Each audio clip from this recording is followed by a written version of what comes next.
Right now on the news at 10, quiet conditions for now, but when some heavy rain could bring some impacts to your Sunday plans. Together, we can save New Orleans, and together, we will let our kids live.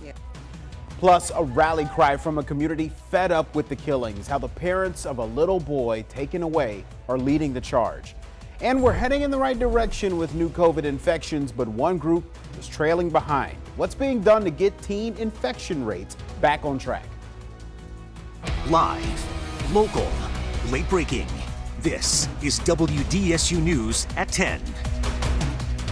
Well, taking a look outside right now at 10, that outfit you may be thinking about wearing on Sunday, it'll look great with some rain boots and a raincoat because we are not done with the rain just yet. We've seen some off and on showers throughout the day, and while things are drying out right now, the threat for rain, even flooding, that continues into Sunday. We're still under a flash flood watch. Meteorologist Daniel Graves is in the Weather Center with the Saturday night forecast.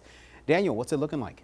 Yeah, well, things are quiet right now, Sherman, which is some good news. And we did not see much in the way of that really heavy rainfall today. That's all good news for us. But as you make your plans for Sunday, you're really going to have to keep the weather in mind because we still have that threat for some heavy rain that could lead to flooding. Right now, satellite and radar, not too bad. A few light showers across South Mississippi. Most of southeast Louisiana is dry right now. As we widen the view, the heaviest rain also that's been throughout the day has really been just offshore. So we've really kind of been lucky today that rain has remained just to the east of us as it continues to flow in across parts of South Mississippi and Alabama. The wider view shows the system that we're dealing with. It's this big spin across Texas and Oklahoma. And so this moisture is just getting brought in from the Gulf of Mexico, and that's why we've been seeing that heavy rainfall potential. Flash flood watch in place still until 7 o'clock tomorrow evening, and do note includes all of southeast Louisiana and into South Mississippi. So we'll have to monitor for any heavy rain tomorrow that could lead to some flash flooding. Totals have been highest down toward the coast. Galliano, almost 2 inches of rain. Otherwise, we've been under a half an inch for the rest of the area, but we could see an additional 1 to 3+ inches of rain as we go through your Sunday. So I'm going to detail this timing for you coming up here in just a bit. All right, thanks. Now remember, WDSU has you covered during any weather threat. So pull out your cell phone and scan this QR code, which will take you straight to our weather page with the advisories in place right now. I'm just happy to see so many people out here in the rain. We won't stop! We won't stop! We won't stop! Justice for NOLA! Yeah, wet weather was no match for New Orleans families seeking justice. They say they needed the city's help. WDSU's Harrison Golden, he's live at NOPD headquarters to explain what kind of help they want. Harrison?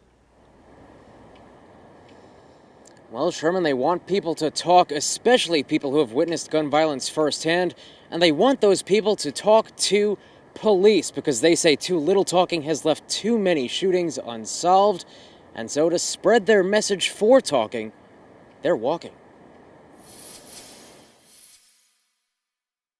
We figured that we have Mardi Gras in the rain, we have murders in the rain. So came a march in the rain, with hundreds flooding the New Orleans East Street, where 14-year-old Jameer Alfred was shot and killed last Christmas. We're coping. We're coping. It's a moment-by-moment thing, and you see us now. We look strong.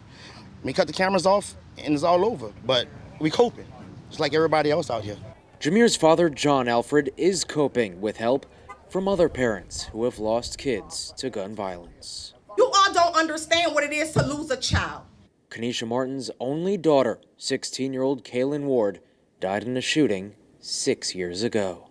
It's some sleepless nights. It's sometimes you're sleeping too much. Some days we're eating, some days we're not. Some days we don't even know who we are. Justice for NOLA! Justice for NOLA! Justice for NOLA! Justice for NOLA!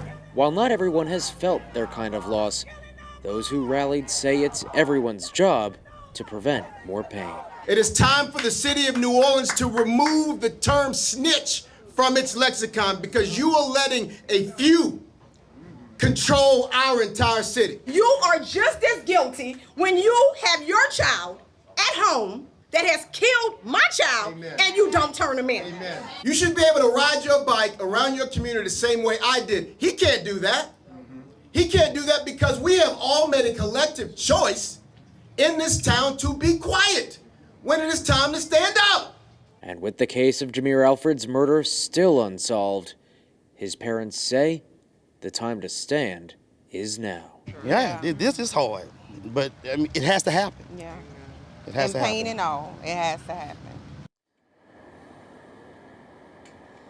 In the meantime, if you have any information that could help solve Jameer's murder at this point, the Crime Stoppers tip line is the number to call. And for that matter, if you have any information on any act of gun violence you have seen and haven't spoken up yet, the Crime Stoppers tip line, again, that number, 504-822-1111. But for now, we are reporting at NOPD headquarters. Harrison Golden, WDSU News. Harrison, thank you. New at 10, one person's hurt after one alarm fire in the St. Roch neighborhood. New Orleans firefighters say they got the call of a fire in the 2200 block of Franklin Avenue just before 5:30 this evening. NOFD says the resident was sitting outside the duplex on fire and was suffering from smoke inhalation. Firefighters say the blaze started in the kitchen and the cause seems to be electrical. Now to the vaccination fight across the state. Here's a look at the vaccination rates across southeast Louisiana. Right now, Orleans Parish continues to lead the way with the most vaccinations. It stands at 43%. The southeast parish with the lowest rate, Assumption Parish with 25%. And New Orleans is continuing to push to vaccinate everyone. Today, Congressman Troy Carter, Walgreens and others, they sponsored a vaccination drive. This event, filled with food and drinks, went down at the Gentilly Ridge Apartments. It continues tomorrow at City of Love Church on Palmetto Street from 8 a.m. to 3 p.m. And we know you still have so many questions about the vaccine. That's why WDSU is dedicated to helping you get the facts on the vax.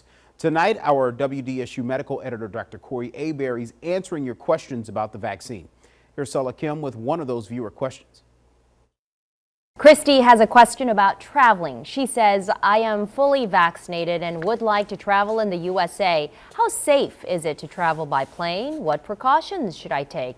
So, Dr. Hebert, what kind of suggestions do you have here for Christy? Well, Christy, you know, with the CDC lifting the mask mandate, they did not lift the mask mandate for planes or trains or public transportation, so you're still going to have to wear that mask. I would recommend that you wear a mask and you wear some eye covering if you're on an airplane. Believe it or not, the airplane is a pretty safe place by the way that they filter out the air, but there are a lot of people very, very close. So wipe everything down like you did at the beginning, keep your hands washed, eye covering and mask, N95 if you have it, and you should be absolutely fine. And we're continuing to answer those questions as we help you get the facts on the vax. In the meantime, you can always share yours with Dr. Hebert by sending an email to askdrhebert@wdsu.com. While the nation continues to trend in the right direction with new COVID-19 infections, the CDC is stepping up its effort to get teenagers vaccinated. The number of young people between 12 and 17 getting hospitalized with COVID is on the rise. Here's Chris Pallone. A renewed push from the CDC trying to get teens vaccinated against COVID-19. The agency's head says she's deeply concerned with a rise in COVID hospitalizations among teens, which jumped between March and April. New variants and increased contact could be to blame. As cases come down, people who are not vaccinated are more vulnerable. That is a product of more sticky variants and some relaxation of the actual mitigation measures, meaning we're putting kids into group activities but not wearing masks. A new study showed in the first quarter nearly a third of 12 to 17-year-olds hospitalized with COVID were admitted to intensive care and 5% were put on a ventilator. But the study reported no deaths. Most of those young patients had underlying conditions. The Pfizer vaccine is now authorized for 12 to 15-year-olds. I feel safer now. Experts say severe COVID illness is still rare among children, but doctors recommend children not yet eligible to be vaccinated continue wearing masks indoors. When we consider what happens in communities, especially those of lower income, where there is more crowding, we have unvaccinated people and many of them together, and this virus will continue to spread, so we will have more outbreaks. While the CDC pushes for those over 12 to get the shot as soon as possible, the agency's head says much of the suffering from COVID-19 these days can be prevented. Chris Pallone, NBC News. If you still need to find out where you can get a vaccine, take out your cell phone, open up your camera, and point it to this QR code on your screen. Afterwards, a link will pop up. It'll take you to the guide that we have personalized on WDSU.com. Forced to divert, the disruption caused the arrest of one man, and now the FBI is involved. More on the wild video coming up. Plus, Hogs for the Cause 2021, a big success. How much money was raised for sick kids in our area this year? And as we go to break, a live look outside through our sky cam. You're watching WDSU News at 10.